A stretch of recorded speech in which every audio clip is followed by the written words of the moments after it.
Hello people, welcome to Professor Benzene. This is Professor Benzene. Today we are discussing the sixth and the last part of electrochemistry, chapter for class 12 CBSE and ISC.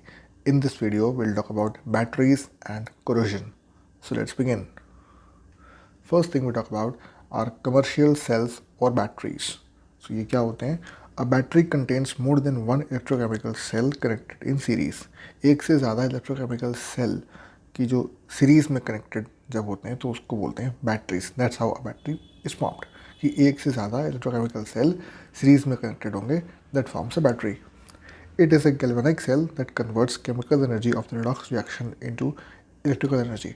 तो एक cell के अंदर जो है जो sales connected होते हैं in series they are galvanic cells जो कि सेल में होने वाले रिडॉक्स रिएक्शंस की केमिकल एनर्जी को इलेक्ट्रिकल एनर्जी में कन्वर्ट करते हैं. A usable battery should be light compatible and its voltage should not vary too much during usage. एक यूजेबल बैटरी जो है जो कि इस्तेमाल करने के लायक है वो ज़्यादा भारी नहीं होनी चाहिए. शुड बी लाइट कॉम्पैक्ट मतलब साइज़ एक छोटा होना चाहिए जो कि अफोर्डेबल हो, कहीं भी प्लेस कर सकते हैं, कहीं भी यूज़ कर सकते हैं. And it's voltage should not very too much during usage के टाइम पे उसका जो वोल्टेज है वो बहुत ज़्यादा वेरी नहीं करना चाहिए which can damage the machine जहाँ पे हम यूज़ कर रहे हैं. Batteries are of two types, primary and secondary. Battery जो हैं कमर्शियल सेल्स वो दो तरह के होते हैं, एक प्राइमरी बैटरीज और दूसरा सेकेंडरी बैटरीज. अब इसमें प्राइमरी बैटरीज क्या होती हैं? In primary batteries the reactions occur only once and after use over a period of time batteries become dead and can not be reused again. Primary batteries वो batteries होती हैं जिनमें कि रिएक्शन एक ही बार होता है, एक बार रिएक्शन कंप्लीट हो जाए उसके बाद वो बैटरीज बेकार हो जाती हैं, रीयूज़ नहीं हो सकती, इनकी रिएक्शन दोबारा नहीं होता है, दे बिकम डेड. एग्जाम्पल जो हम रिमोट वगैरह में सेल डालते हैं जिसको हम आम भाषा में सेल बोलते हैं, बैटरीज वो होते हैं वन टाइम यूज़ होता है, वो सेल ख़त्म हो जाते हैं, रिएक्शन कंप्लीट हो गया, reaction gets over, cell is dead, no use further. तो those are one time use and they are primary batteries. अब इसमें टाइप है, एक है ड्राई सेल. ये क्या होता है? ड्राई सेल या लखलांची सेल बोलते हैं इसको. इसमें जो एनोड है विच इज़ जिंक, उसमें जिंक होता है और कैथोड में graphite rod surrounded by manganese oxide powder and electrolytic paste of NH4Cl and ZnCl2. Dry cell में जो एनोड है वहाँ पे जिंक कंटेनर होगा, कैथोड पे ग्रेफाइट रॉड होगी surrounded by manganese oxide powder, और जो इलेक्ट्रोलाइट यूज़ किया वो paste of NH4Cl ammonium chloride and zinc chloride ZnCl2. अब इसमें रिएक्शन क्या होता है? कैथोड पे 2MnO2 plus twice of NH4 plus gain 2 electron to form MnOOH hydroxide of manganese oxide plus twice of ammonia. Anode पे क्या होगा?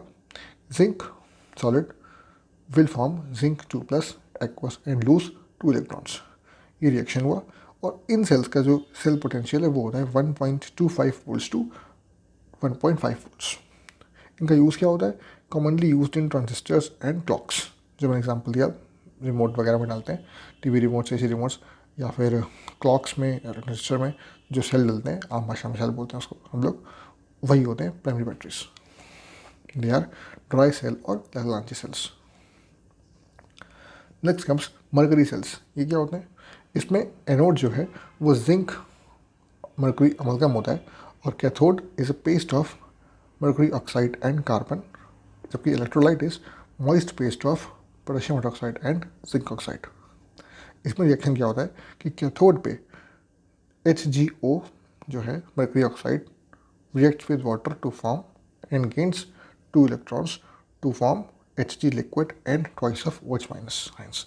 2 ion बनते हैं OH के और Hg लिक्विड के फॉर्म में रह जाता है. देन एनोड पे क्या होता है कि जो जिंक है, zinc Hg amalgam that reacts with twice of OH minus, जो कि पिछले लेक्चर में बना था, to give zinc oxide and water in liquid plus 2 electrons. यहाँ से 2 इलेक्ट्रॉन लूज होते हैं. नेट रिएक्शन बनता है zinc Hg amalgam reacts with HgO solid to form zinc oxide and Hg. Mercury अलग लिक्विड फॉर्म में छूट जाएगा. इसका सेल पोटेंशियल होता है 1.35 वोल्ट्स. अब mercury cell has a cell potential of 1.35। यहाँ पे मर्कुरी यूज़ कर रहे हैं कॉन्स्टेंटली, इसलिए मर्कुरी सेल बोलते हैं इसको। मर्कुरी यूज़ हुआ, so it forms mercury cell. Next आते हैं सेकेंडरी बैटरीज। ये क्या होता है? These cells can be recharge and can be use again and again. ऐसे सेल्स जो कि एक बार डिस्चार्ज होने के बाद दोबारा से चार्ज हो जाते हैं और बार बार यूज़ कर सकते हैं, उनको बोलते हैं secondary batteries. Example lead storage battery. ये क्या होती है? इसमें एनोड जो है वो स्पॉन्जी लेड होता है, स्पॉन्ज फॉर्म में होगा, यानी कि सॉलिड नहीं होता कंप्लीटली, और उसमें स्पोर होते हैं, pores. That is spongy lead which is anode, and cathode is grid of lead packed with lead oxide। जो कैथोड है वो होगा lead packed with lead oxide, जबकि इलेक्ट्रोलाइट है वो है 38% of H2SO4 by mass, when H2SO4 जो है सल्फ्यूरिक एसिड बाय मास 38% होगा in the electrolyte. When recharge the cell reactions are reversed. Reaction होगा एक बार, सेल ड्राई हो जाएगा। जब रिचार्ज करेंगे उस सेल को, जो कि इसमें लिखा है it can be recharge again and reused, so recharge जब करते हैं तो सेल रिएक्शन रिवर्स हो जाता है। That's how the battery gets charge again and then gets recharge, discharge and then again reverse of reaction and then recharge. तो reaction होता क्या है बेसिकली? एनोड पे lead will react with SO4 minus ion to form lead sulphate and lose 2 electrons. Cathode पे lead oxide reacts with SO4 minus aqueous and gains 4 hydrogen H plus 2 electrons to form lead sulfate plus water. Net reaction होता है lead solid plus lead oxide solid plus 4H plus aqueous plus 2 SO4 2 minus aqueous to form twice of lead sulfate plus twice of water. इसका use कहाँ होता है? इन automobiles and power inverters. Power inverter और automobile की जो battery होती है उसमें यूज़ करते हैं हम लेड स्टोरेज बैटरीज। नेक्स्ट आता है निकिल कैडमियम स्टोरेज सेल। ये क्या है? इसमें जो एनोड है वो कैडमियम का होता है और cathode metal grid containing nickel oxide and electrolyte is KOH solution. Potassium hydroxide solution is the electrolyte. इसमें रिएक्शन क्या होता है कि एनोड जो है वो cadmium solid plus twice of OH minus aqueous will give cadmium hydroxide solid plus 2 electrons। यानी कि एनोड की रिएक्शन में cadmium reacts with twice of OH minus to lose 2 electrons and form cadmium hydroxide। और cathode पे NiO2 यानी कि निकल oxide reacts with water and gains 2 electrons to form nickel hydroxide and 2 OH minus aqueous।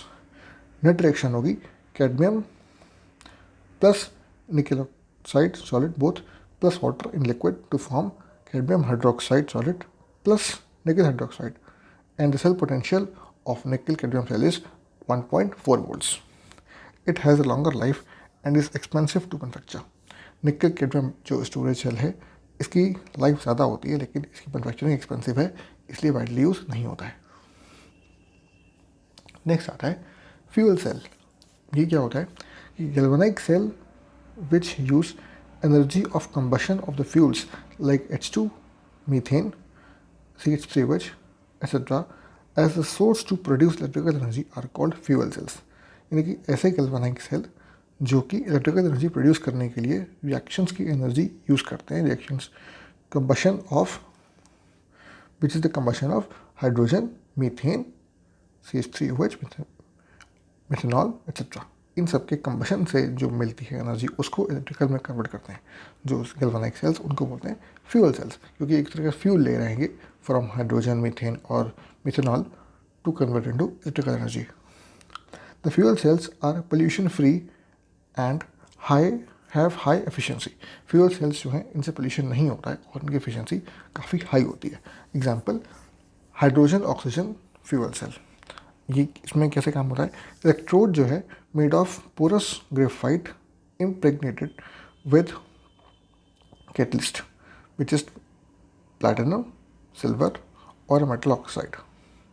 ठीक है, तो इसमें जो इलेक्ट्रोड है वो पोरस ग्रेफाइट का बना होता है जिसके ऊपर एक कैटलिस्ट लेयर लगी होगी विच इज इधर प्लैटिनम और सिल्वर और मेटल ऑक्साइड। इलेक्ट्रोलाइट जो यूज़ करेंगे वो होगा aqueous solution of potassium hydroxide और सोडियम हाइड्रोक्साइड, ये इलेक्ट्रोलाइट यूज़ करेंगे। Oxygen and hydrogen are continuously fed into the cell, hydrogen और ऑक्सीजन जो है उसमें फीड कर रहे हैं, जो कि रिएक्ट करेंगे। रिएक्शन कैसे होता है? ऑक्सीडेशन हाफ सेल रिएक्शन होगा, 2H2 plus 4OH aqueous to form 4 water and lose 2 electrons at anode. फिर रिडक्शन रिएक्शन में क्या होगा? O2 plus twice of water plus 4 electrons to form 4OH minus at cathode. Net reaction will be 2H2 plus O2 will give 2H2 liquid. इसका EMF होता है 1 volts और इसकी efficiency जो है, thermodynamic efficiency of the fuel cell, उसको eta बोलते हैं। That is delta G upon delta H is given by -NFE upon delta H, जो कि हम पहले पढ़ चुके हैं ये फॉर्मूला। नेक्स्ट हम बात करेंगे कोरोजन की। इसमें यह है कि it is the slow formation of undesirable compounds such as oxides, sulphides और carbonates at the surface of metals by reaction with mixture of moisture and other atmospheric gases. Corrosion क्या होता है?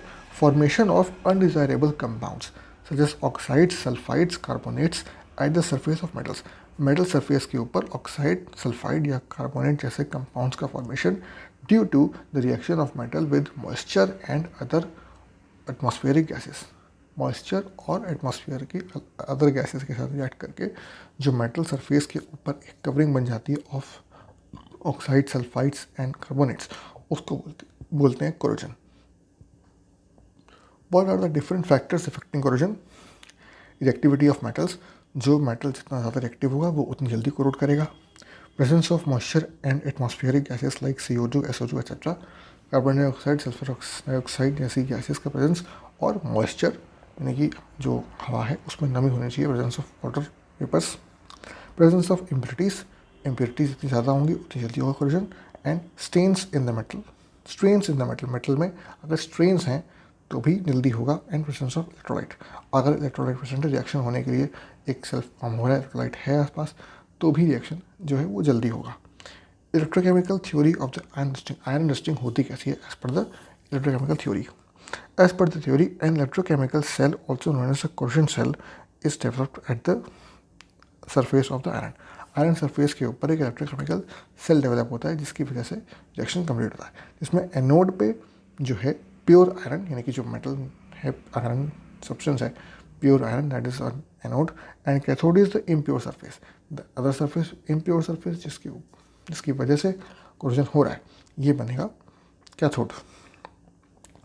एंड यहाँ पे फिगर दिया हुआ है, reaction भी लिखा हुआ है किस तरीके से काम करता है कि सरफेस है और इसको 4H plus aqueous plus O2 मिला, जो कि ट्वाइस ऑफ वाटर के फॉर्म में इसने रिएक्ट करके बना दिया और ये निकल गया बाहर।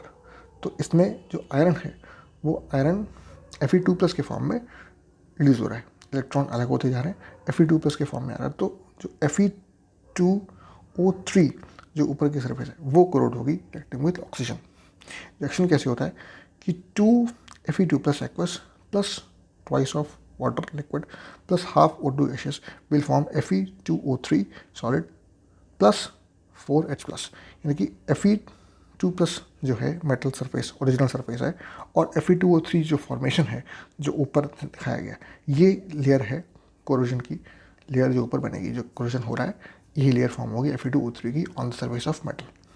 इस तरीके से रिएक्शन होता है। अब हम इसको रोक कैसे सकते हैं? Prevention of corrosion, how do we prevent corrosion? Corrosion से बहुत लॉस होता है मेटल का, metal is extensively use in construction etcetera, तो वहाँ पे अगर मेटल कोरोड हो जाएगा तो मेटल से जो शिप्स या ब्रिजेस वगैरह बने हैं और भी सामान बना हुआ है वो ख़राब हो जाएगा। तो हमें कोरोजन बचाना है, कैसे बचाएंगे? Barrier protection through coating of paints और इलेक्ट्रोप्लेटिंग, बैरियर लगा के प्रोटेक्शन करेंगे थ्रू कोटिंग ऑफ पेंट्स और इलेक्ट्रोप्लेटिंग, पेंट करके हम बचा सकते हैं मेटल सरफेस को कोरोड होने से, आयरन को, और इलेक्ट्रोप्लेटिंग यानी कि इलेक्ट्रिकल एनर्जी के थ्रू जो एक मेटल की लेयर लगा देते हैं उसको बोलते हैं इलेक्ट्रोप्लेटिंग, पूरा प्रोसेस होता है, उसके थ्रू भी बचा सकते हैं। इसके अलावा थ्रू गैल्वेनाइजेशन और coating of surface with tin metal, tin की एक लेयर लगा देंगे सरफेस के ऊपर, उसको बोलते हैं गैल्वेनाइजेशन, उसके थ्रू भी बचा सकते हैं corrosion of iron.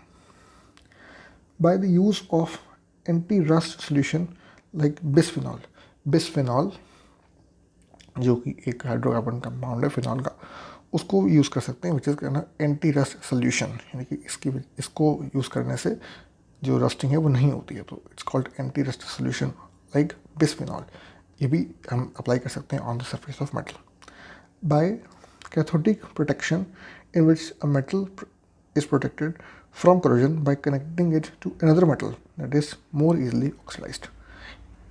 Cathodic protection में क्या होता है कि मेटल जो हमें बचाना है, आयरन, सपोज आयरन का एक बार है जो हमें बचाना है फ्रॉम corrosion, तो उसके ऊपर हम मोर रिएक्टिव मेटल जो है दूसरा उसकी कोटिंग कर देंगे, जिससे कि वो more reactive metal will react with atmospheric oxygen and water. तो रिएक्शन है जो है वो ऊपर की लेयर के साथ होगा एंड दैट विल कोरोड, लेकिन हमारा जो मेटल है वो बच जाएगा. So that is called cathodic protection. इस तरीके से भी हम बचा सकते हैं फ्रॉम कोरोजन टू हैपन. तो दोस्तों इस वीडियो में इतना ही, यहीं पर एक चैप्टर ख़त्म होता है. अगर ये वीडियो आपको पसंद आया, अगर ये वीडियो आपके काम का था, प्लीज़ इसे लाइक करिए, चैनल को सब्सक्राइब करिए और इस वीडियो को अपने दोस्तों के साथ स्कूल में, कोचिंग में, सब जगह शेयर करिए ताकि उन्हें काम आ सके. मिलते हैं नए टॉपिक के साथ अगले वीडियो में बहुत जल्द. Thank you very much.